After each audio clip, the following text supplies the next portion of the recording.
কই দেখি তো। হ্যাঁ সত্যি তো, কৌশিকী ঠিকই বলছে। ওটা কি কপালে আপনার?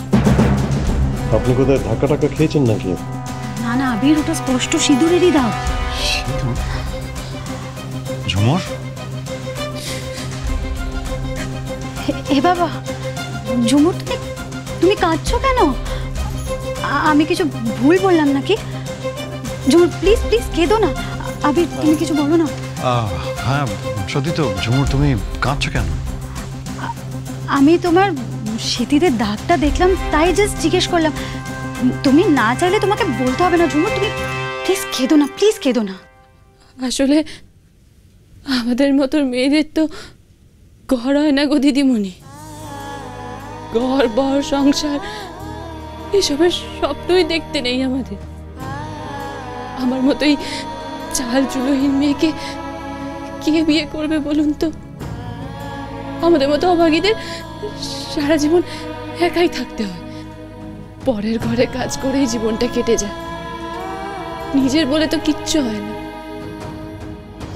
মাও চলে গেছে, আর বাবার থেকেও নেই।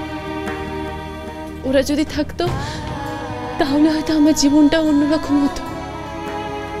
এইসব ভাবতে ভাবতে কি জানি হঠাৎ মনে হলো একটু সিঁদুরটা পরে দেখি।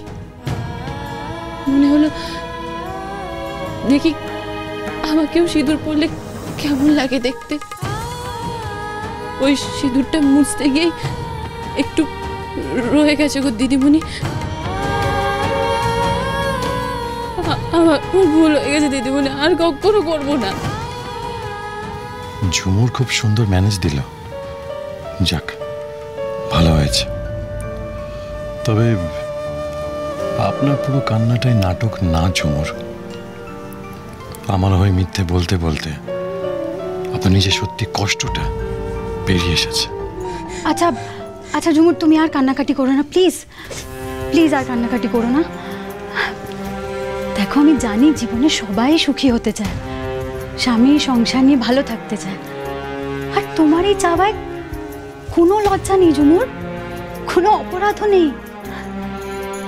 আর আমি তোমাকে বলছি, তোমাকে আবির এই বাড়িতে এনেছে তো, ও তোমার দায়িত্ব নিয়েছে তো, তাহলে আমরা তোমার জীবনটা আবার নতুন করে গুছিয়ে দেব। বিশ্বাস করো, তোমার সব স্বপ্ন পূরণ হবে।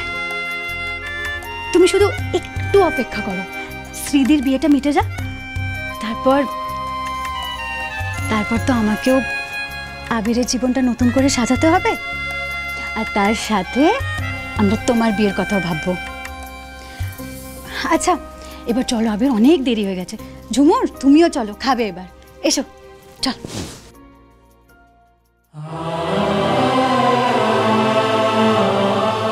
বন্ধুয়া সোম থেকে রবি প্রতিদিন সন্ধ্যে 7:30টায় স্টার জলসায় ও ডিজনি প্লাস হটস্টারে।